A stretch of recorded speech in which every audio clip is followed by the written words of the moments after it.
Hi everybody, I'm Ben Paris here at the WM Phoenix Open, where we take a look back at the greenest show on grass, the WM Phoenix Open. And I'm Max Cepeda, looking back on the greatest show on turf, Super Bowl 59. It's all coming your way right now on Cronkite Sports Now.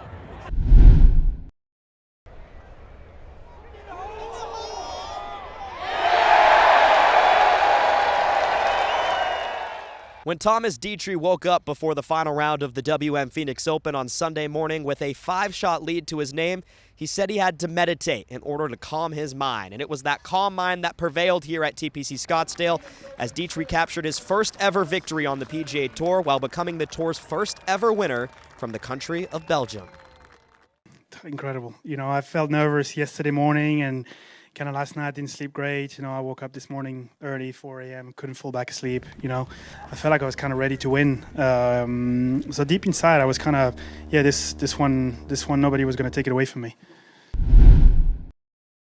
Someone that's becoming consistent at the WM Phoenix Open is world #1 golfer Scottie Scheffler, who always seems to be contending at this tournament late into Sunday afternoon. It's the spot where he won his first ever PGA Tour title in 2022, then backed it up a year later in 2023. And I know, Max, down at the Super Bowl, there was a lot of consistency this year. It was the same matchup as the one in Arizona 2 years ago, while the Chiefs competed in the big game for a third year in a row. Yeah, thanks, Ben. The matchup may have been the same, but the result? Not so much, as the Philadelphia Eagles avenged their defeat from 2 years ago in Glendale against the Kansas City Chiefs, winning their second Super Bowl title in the last 8 years. As Philadelphia running back Saquon Barkley had one of the best seasons any player at his position has had in modern NFL history, bringing another level of star power to a game that was already filled with stars.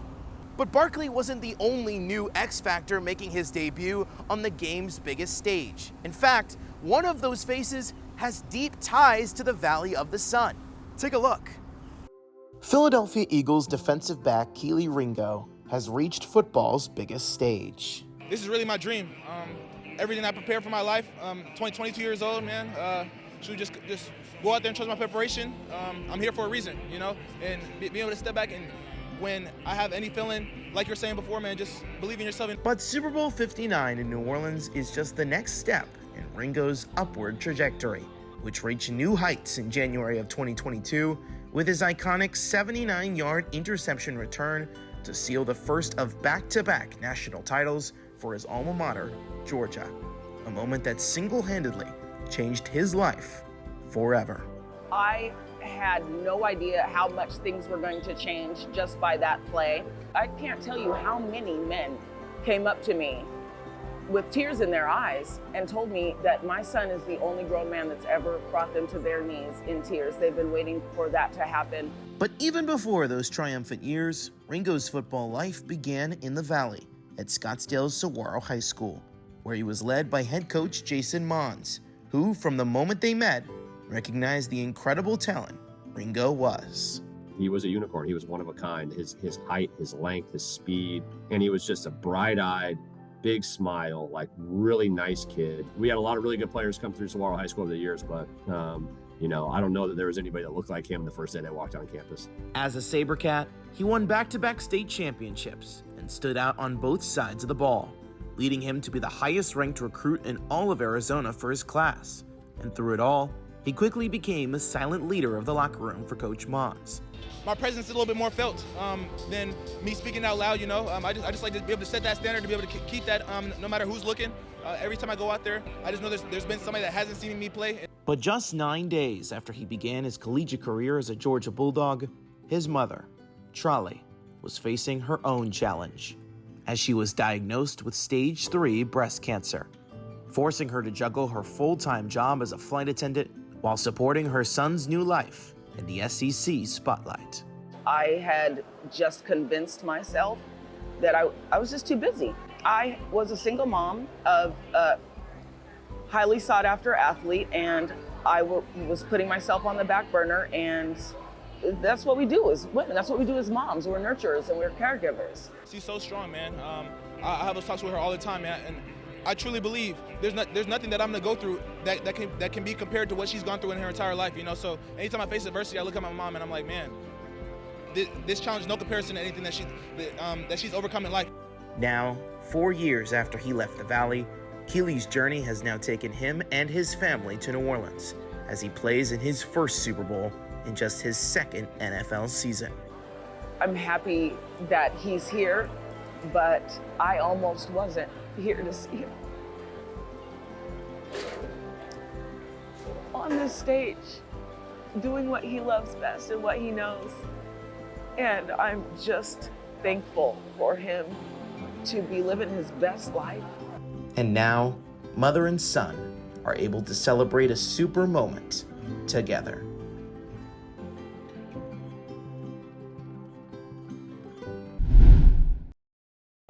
From one Scottsdale star on the big stage to another, it was the PGA Tour rookie Matt McCarty who made his debut at this year's WM Phoenix Open, his hometown tournament, and his family and friends were able to come along for the ride. I had the chance to spend Thursday's round with the McCarty family. Oh my God, I'm crying. How are you not crying? Deanna McCarthy is no ordinary fan at the WM Phoenix Open. Don't make me cry. Maybe Scotty stayed home. Neither is her husband, Scott. Just up ahead of you, that's all. Another fan of Matthews. Yeah, you need. They raised their children right here in Scottsdale, Arizona. From Scottsdale, Arizona, please welcome Matt McCarty. And their son, Matt, has grown up to become a rookie on the PGA Tour and is playing in the WM Phoenix Open, his hometown tournament, for the very first time. How about Matty? The kids he played with at Desert Mountain High School, we had college friends, high school friends, family friends. Deanna estimates that some 250 plus people were in the gallery on Thursday at the WM Phoenix Open in support of her son.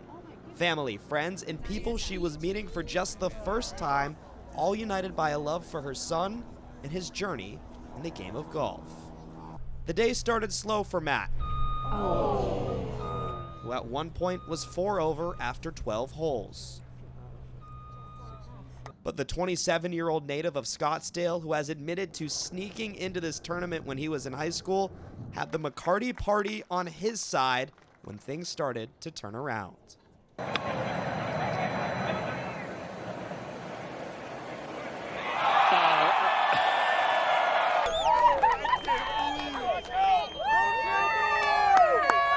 A hole out for birdie on the 15th hole before they entered the infamous par 3 16th. Together as a family. And then on 16 and be able to allow the close family and friends to be in there, that's awesome. That's awesome. A lot of people can't get in there to experience that. I wish he would have made that putt. That would have been incredible. It was everything Matt could have hoped for, despite his round of 1 over 72 in his tournament debut. Yeah, I mean, it definitely lived up. It felt good. Really rocky start, but kind of battled out there all day. So it was a really fun day. And it is his family and friends that were able to celebrate him all day long in the place it all began. This is special for us as a family because this is home and this is where he grew up and these are our people and we have lots of, it takes a village and we have one here and it's pretty darn special. While McCarty missed the cut at this year's tournament, he'll be sure to make many more trips to TPC Scottsdale and the WM Phoenix Open as his career continues. And speaking of TPC Scottsdale, it's a golf course that's rightfully known for the iconic par 3 16th hole. But if you ask me, it's the hole that actually comes after it that's more important to determining the tournament's champion. I walked the 17th hole earlier this week to explain why. When golfers come through the tunnel after playing the loud and usually rowdy par 3 16th hole, they are instantly met with one of the most important decisions of their round: how to attack the drivable par 4 17th.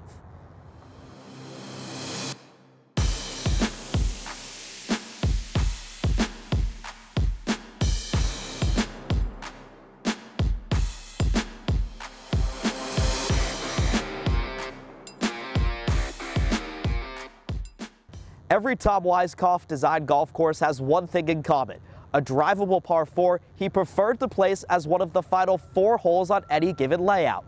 The reason? To create a classic risk-reward scenario coming down the stretch. And at the WM Phoenix Open, it's the 17th hole that can play a huge part in determining who lifts the trophy on Sunday. Just ask 2-time champion Scotty Scheffler. 17 is a hole like that where if you hit a really good tee shot, you're going to have an eagle look or have an easy up and down for birdie. And if you don't hit a good tee shot, you're going to be struggling for par. And so as a player, that's something that we really appreciate. Over the past decade, the 17th has proven to be just as important as Weiskopf intended. And if anyone knows how strategic you must be, it's Ricky Fowler. In 2016, he hit balls in the water during both regulation and the playoff, which cost him the tournament. 3 years later, he birdied the hole all 4 days, securing redemption and a Phoenix Open title. I mean, you see, a couple years ago when I ended up losing to Hideki in the playoff, I mean, there's no real other play on that hole other than, going for the green. Obviously making sure you stay right of the water.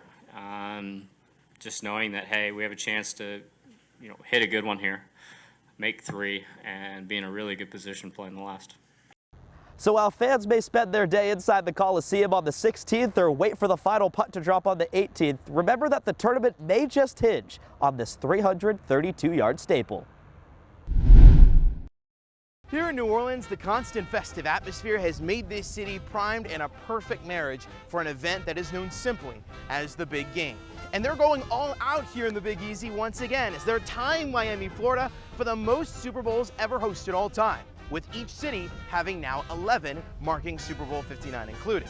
Now, one of the reasons why New Orleans is a constant after year host of this great event is probably because of the incredibly unlimited attractions that are in this city. Now, our journey begins in the place where it probably only should, right along the mighty Mississippi. The iconic Mississippi River, which is probably the most well-known body of flowing water in all of the United States, begins right here in New Orleans, with landmarks like the iconic Mississippi River Bridge and also ferries that take not only locals, but tourists as well, all up and down the river.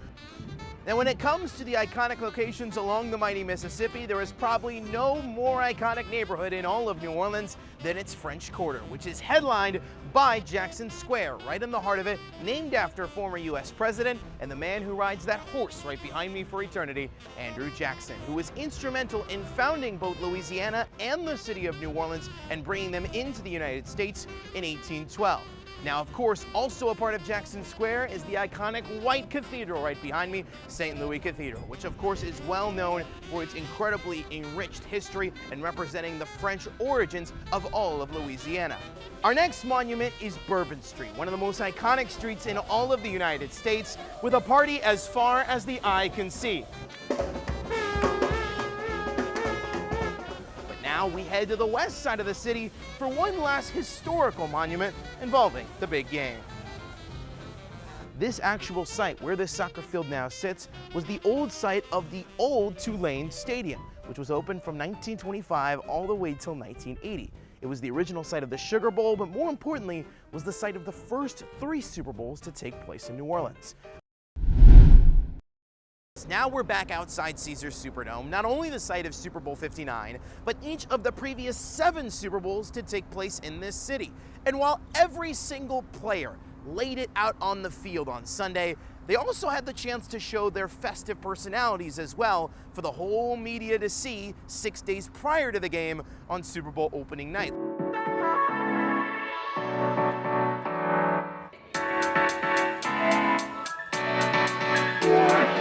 No, I kind of was shocked by that too. I think everybody in the sports world was shocked by that. Sports is a crazy business, and I think Luka and AD is gonna make the most of it. A WWE entrance, man. I mean, just coming in like Stone Cold, baby. Hear that glass shatter. Hey, ¿qué vas a hacer el domingo? Ganar. Say it convincing. Ganar. Louder. Ganar. Again. Ganar. How old is he saying right now? How far are you racing? You racing in the 60? Nah, I could get him in the 60 though. Nah. I'm good. I'm not even gonna do that to myself. Hey, so you know at Black Family Unions, we had a cha-cha slide, right? Say, slide to the left, slide to the right, crisscross, and then eat a W. Are you willing to do that?